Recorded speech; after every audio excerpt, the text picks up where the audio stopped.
Le damos la bienvenida al doctor Pablo Campabadal, que ya nos acompaña en esta noche. Hoy les decíamos que íbamos a hablar sobre salud pública. ¿Cómo estás, Pablo? Un gusto tenerte acá. Bienvenido, muy buenas noches. ¿Qué tal, Marcelo? ¿Cómo te va? Buenas noches. Acá andamos bien, a pesar del tiempo, ¿no? Medio del clima que vamos a tener por esta semana, pero bueno, acostumbrándonos, ¿eh? Y tiene que venir el frío, ya Y estamos sí, en junio, así la que verdad bueno. que sí. Aunque dicen que va a ser bastante desparejo, ¿no? Estos próximos meses, porque se viene el efecto del Niño, que se va a meter aquí en la zona y no va a ser tan frío, pero sí así lloviznoso y con un poquito de tiempo medio malo para la gente por ahí que tiene que renegar con el lavado de piso, la ropa y todo eso, que se acuerda todos los días, ¿no? Exactamente. Bueno, Pablo. Bueno, algo que no voy a hacer es hablar del informe meteorológico. No, por la duda porque no es mi tema. Por la duda no. Bueno, Pablo, vamos a hablar un poquito de la salud pública, ¿no? Vinimos hablando en este último tiempo de distintos temas y esto es algo como para cerrar, ¿no? Esto que veníamos empezando hace unas semanas atrás. Hablamos de temas centrales, hablamos un poco de la República, de la información, del periodismo, hablamos de la justicia, hablamos de las universidades públicas y me parece que para cerrar un poco estos temas que son troncales y son fundamentales de una sociedad, habíamos prometido hablar esta semana de la salud pública porque habíamos introducido el tema, la columna anterior, cuando hablamos de estos casos de Propol y de las drogas que andan ahí sin ningún tipo de control. Y sigue siendo también un tema que merece un debate serio de la sociedad, y la sociedad merece ser informada. Seguimos estando en un espacio de descontrol, donde el descontrol le sirve a aquellos que manejan los hilos del descontrol y que lo manejan a su gusto, mientras la población sigue siendo espectadora de un espectáculo que es como el tango cambalache, ¿no es cierto? Como una cuestión altisonante. Por ahí tenemos extranjeros que vienen y tienen atención de primera línea, y después tenemos nacionales que tienen obras sociales que a veces son de los estados provinciales y no tienen los fondos suficientes para tener un mínimo tratamiento digno. Por ejemplo, IAPOS en la provincia de Santa Fe, IOMA en la provincia de Buenos Aires, con denuncias y escándalos todos los días. Al afiliado IAPO, que hablamos acá de Santa Fe, ya sabe lo que le estamos diciendo. Y siempre volvemos sobre lo mismo, sobre el tema de la información, sobre el tema de encarar la solución desde un punto de vista serio. ¿Cuál sería un punto de vista serio? Manejar información para tomar una decisión. Y no hay información. Entonces, al no haber información, no podemos saber dónde está el agujero, dónde se va el dinero, cuáles son las falencias, por qué muere la gente, cuáles son los tratamientos que deberían ser tratamientos de base, que deberían estar garantizados por el Estado. A ver, dentro de la normativa tendríamos que decir, bueno, hoy un enfermo de diabetes ya es una cosa que se habla de una de las enfermedades más importantes a nivel mundial y va a seguir creciendo. Entonces tenemos que coincidir en la sociedad que el tratamiento de diabetes tiene que ser un tratamiento que sea de base de todas las obras sociales. Sin embargo, vos te encontrás con algunas personas que plantean sus problemas individuales que no reciben los medicamentos básicos. No te digo medicamentos más complejos en el tema de diabetes. Y traigo este tema por traer algunos de tantos otros. Entonces, la salud, para decirle al televidente, está como una especie de una ruleta rusa, donde si vos tenés suerte, tenés alguna persona en el poder, o tenés acceso a algún centro de salud, o tenés plata, podés acceder a una solución. Y el que no tiene salud, no tiene plata, directamente a veces no puede acceder a absolutamente nada, con lo cual es muy triste, porque volvemos, o sea, de lo que nosotros declamamos, que es decir, la igualdad en la salud hacia todos los habitantes, en realidad no es cierto, porque en la realidad es el que tiene plata puede pagar una salud, el que no tiene plata tiene que ir a lo mejor a un hospital público de la provincia de Buenos Aires, donde no hay un sumo, no hay prestaciones, no hay ni siquiera seguridad para los médicos, y la realidad es otra totalmente distinta. Y en el medio tenemos el tipo que viene de Bolivia y se viene a atender a la Argentina, o los que vienen de afuera a hacerse atender. Algunos vienen a hacerlo pagando sus tratamientos, se hacen implantes dentarios, tratamientos costosos de los cuales esas personas pagan, pero otros van a la salud pública. Claro, vienen a usar la salud pública, porque tenemos buenos profesionales, a pesar de que mucha gente diga que no, tenemos buenos profesionales en la Argentina, y algunos cruzan, ¿no?, esos límites para poder hacerse de estos beneficios, ¿no?, que deberían ser para los argentinos. Y fíjate cuántas cosas se podrían solucionar si desde un punto de vista diferente trataríamos de cuidar a nuestra gente y diferenciar a los que vienen del exterior.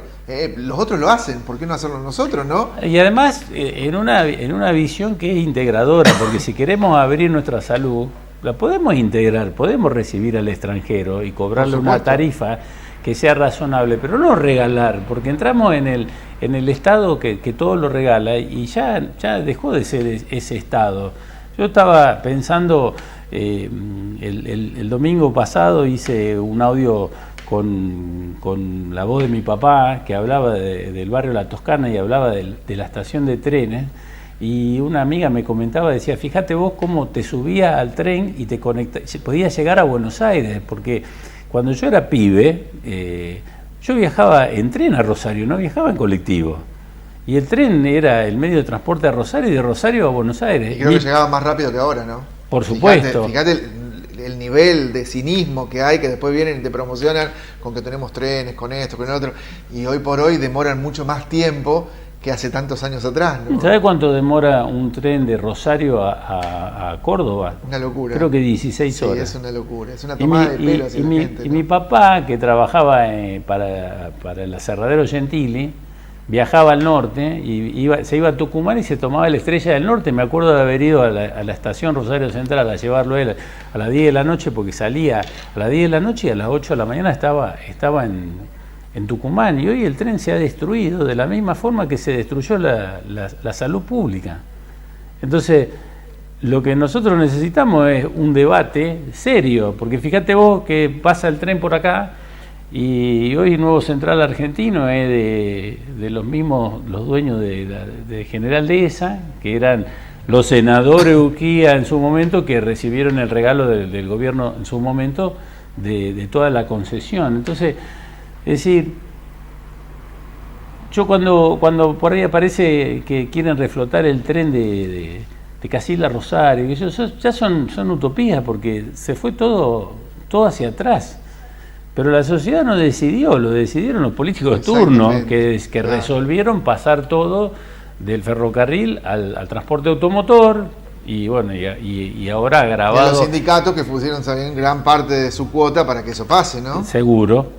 Y acá en el tema de la salud pública pasa lo mismo, con el agravante que además tenemos una clase política que descuida al ciudadano. Porque eso para mí es lo más triste y lo que te impacta el corazón. Cuando vos vos podés padecer una catástrofe como fue lo del fentanilo, ¿sí? Y que un familiar tuyo se muera, como se murió gente en la pandemia, pero lo más doloroso es cuando después la reacción del Estado es la indiferencia. Acá se murieron 130.000 personas en el COVID. Y lo más doloroso de la gente es decir, yo no pude enterrar ni despedir, no pude saludar, ni tampoco pude despedir el cuerpo de mi familiar.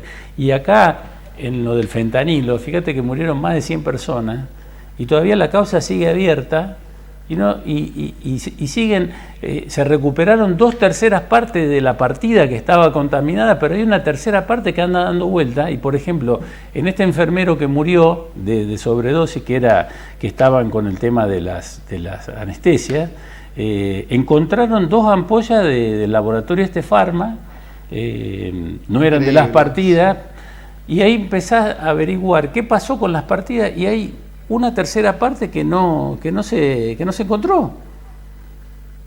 ¿Y cuál es la explicación? La explicación es decir que las provincias compraron esa droga que era muy costosa y decir, bueno, ¿qué hacemos ahora con esa droga? ¿La destruimos porque se supone que está contaminada o no está contaminada? Y quedó en un limbo. Y hace 2 semanas atrás, el 13 de mayo, las víctimas, o sea, los familiares de las víctimas del fentanilo eligieron ese día porque fue el día que el ADMAT largó la alerta sobre el fentanilo hace un año atrás, el 13 de mayo del 2025. Y tomaron esa fecha como referencia. Y hubo toda una manifestación en Rosario. ¿Y vos te enteraste de algo? Muy escuetamente. Bueno, sí, exactamente. Entonces volvemos de nuevo al tema de los medios de comunicación y la información y las cosas que nos informan y las que no nos informan. Y esto es muy grave porque... Obvio, y ahí hay muchos pesos. Murió gente, pero además hubo un laboratorio que ya estaba sospechado, que puso una partida. O sea, hay responsabilidad de todo, porque no es que acá, si hubiese uno que no fuera responsable, levantaría el dedo y diría, acá el responsable es esto, como es la Argentina. Pero acá hay responsabilidad de la ADMAT, que es el gobierno nacional. Fueron unos cuantos, exactamente, le pusieron la vista gorda, ¿no? Exacto. Entonces, como hay responsabilidad de todos se hacen los distraídos. Pero nosotros tenemos que decirle a la gente, informarle, porque eso es lo que corresponde. ¿Por qué la gente lo deja pasar, Pablo? A ver, porque somos demasiado buenos los argentinos, ¿no? En todos los órdenes. Y no sé si lo deja pasar o creo que en realidad este país se olvida pronto, ¿no? Genera tantas cosas, va generando tantas cosas que no podés retener en la memoria, porque a veces si te empiezan a decir, miren, vamos a recorrer las causas de corrupción acá y todas las cosas que pasaron, y vos decís, la tragedia de Once, y empezás a mencionar, y te aparecen cosas que vos decís, ya me había olvidado de esto, ¿y esta cuál es? ¿Entendés? Entonces es así, como que... Es así, Pablo, y a veces uno no se da cuenta también de quienes nos representan tienen la habilidad para tomarnos el pelo, ¿no? Porque hay cosas que deberían hacerlas ayer y no las hacen. En un montón de casos, no vamos a hablar ahora de casos especiales, pero bueno, estamos hablando de salud pública. Pero se muere el Indio Solari y ya quieren sacar el día del redondito de ricota. Entonces, cuando se apura ahí, por ejemplo, el señor Paulón de Rosario, habría que hacerle acordar de toda esa gente que perdió la vida en el fentanilo y todavía está esperando, y que esa tercera parte de la partida puede caer en cualquier sanatorio en cualquier momento y seguir teniendo más muertes, pero parece que hay cosas más importantes, ¿no? Y hay cosas que a veces uno no entiende de lo que pasa, como por ejemplo cuando vienen los políticos a promocionar, sí, porque la salud pública, porque hacemos esto, hacemos el otro, pero cuando los ves que tienen algo, se van a atender a un efector privado. Entonces, haz lo que yo digo, pero no lo que hago, ¿no? Claro, sí, hablamos también acá de la hipocresía. Lo habíamos mencionado y lo pone de nuevo sobre la mesa. Y si querés, más actualidad imposible, lo vinculamos con el caso de este chico que vos sacabas al hermano al aire. Y es una consecuencia de la droga. Exacto. Y la persona, y miles de personas que están en la droga, ¿cómo hacen para salir de la droga si los tratamientos de limpieza de drogas son costosos, llevan mucho tiempo? Y a mucha gente... queda, perdón Pablo, una duda, ¿no? Acá el viernes pasado estuvo la señora Adriana Cubicarati, que dijo que hay más de 15.000 personas que consumen en la ciudad de Casilda. ¿Cómo ingresa esa droga? ¿Quién la vende? ¿Quién permite? ¿O qué? ¿O no se ve? Es raro, ¿no? Cosas que a veces no tienen respuesta. Cuando pasan esas cosas, Marcelo, vos tenés que estar convencido, y eso se lo decimos acá al oyente, al televidente, tenés que estar convencido que toda la cadena que integra el control de todo eso está toda corrompida. Cuando pasa eso, porque cuando ya llega la droga, se vende, o sea, quiere decir que ahí el que tiene que controlar, el policía, la autoridad municipal, la justicia, todos miran para otro lado, porque ahí están todos afectados. Por eso no lo mismo, ¿no? A ver, somos buenos, perdón la expresión, somos boludos. ¿Qué es lo que nos pasa? Dejamos que pase todo al lado mientras no nos toque a nosotros. Después del día que por allí nos llega a tocar, nos damos cuenta de la realidad. ¿Qué es lo cierto? ¿Qué es lo que nos muchas pasa? Veces, viste que el argentino dice, no, pero a mí no me va a pasar, no, con mi hijo no, esto no, y bueno, y lamentablemente después pasa. Y estamos hablando de salud pública, de un tema que es gravísimo. Pero bueno, nosotros en esta columna lo que tratamos de hacer es llamar a la reflexión. Y que la gente piense por sobre todas las cosas, ¿no? Hay que usar el cerebro. Tenemos, Dios nos dio el cerebro para pensar, siempre lo digo, ¿no? Mirá, cuando vos, vinculándolo con la droga y con mi papá, recuerdo un episodio que mi papá al aire, fíjate, te estoy hablando de hace fácilmente 15 años atrás o más. Mi papá dijo, como estamos diciendo nosotros acá, la droga en Casilda, viene un tipo con un auto de origen italiano, la deja en la ruta, se la deja a fulanito, todo nombre falopa, sí, sí. El fulanito después la reparte a 2 lugares y esos 2 lugares la distribuyen en toda la ciudad y qué sé yo. El encargado en ese momento de estupefacientes de la Unidad Regional Cuarta, ¿qué hizo? En vez de averiguar, porque obviamente estaba tan metido como todos, como lo que decimos ahora, ¿sabes qué hizo? Le mandó una nota al juez federal penal, que ahora está preso, y le dijo, Marcelo Rosso, Francisco Campabadal, en un programa de radio dijo esto y esto. ¿Y sabes cómo terminó la cuestión? Declarando Lo llamaron a mi papá a declarar para que mi papá diga, ¿sí?, quiénes eran, toda la información que él sabía. Y dice, yo dije lo que yo sé, en realidad sabía más, obviamente. Pero vayan y pregúntenle al que está en investigaciones, que para eso le pagan. Claro. ¿Te das cuenta? Entonces, el cuento del gran bonete, o sea, el tipo que tiene que investigar, que está enterrado hasta la manija, denuncia al periodista que es al que lo pone, viste, como matar al cartero, el que trae la noticia. Ahora, no hay que vos sabés que no vamos a revelar nada nuevo, pero en todas las cosas donde está la perdición del hombre, que sea la prostitución, el juego, la droga, etcétera, etcétera, hay alguien que recauda y hay alguien que lleva para arriba. Entonces, si vos querés terminar con eso, tenés que terminar. El de arriba tiene que resolver, el que está en el poder tiene que resolver terminarlo. ¿O ustedes se creen que el tema de la droga en Rosario y se terminó? Sí, justamente. Es así. Sería muy ingenuo de nuestra parte. Por eso a veces me molesta el tema ese de hipócrita de que te paren y te hagan un control y te pidan a vos o a mí, nos pidan los datos del auto para ver si tiene pedido de captura, qué sé yo. Si vos querés encontrar la causa del delito, no tenés que venir acá, vos sabés, no te voy a decir dónde, pero en Casilda sabés a dónde tenés que ir. Donde hay lugares donde no se puede justificar la existencia de un auto, absolutamente nada. Lo que pasa que el tema es la encrucijada que tenemos como sociedad. Si nosotros queremos continuar en esto, que fue el desprecio por la ley, por las normas, etcétera, etcétera, como pasó en lo del Indio Solari, por ejemplo, que hubo 70 cuadras de gente, sí, y nadie se le ocurrió poner un baño, entonces la gente hacía vimos videos de gente defecando en la calle.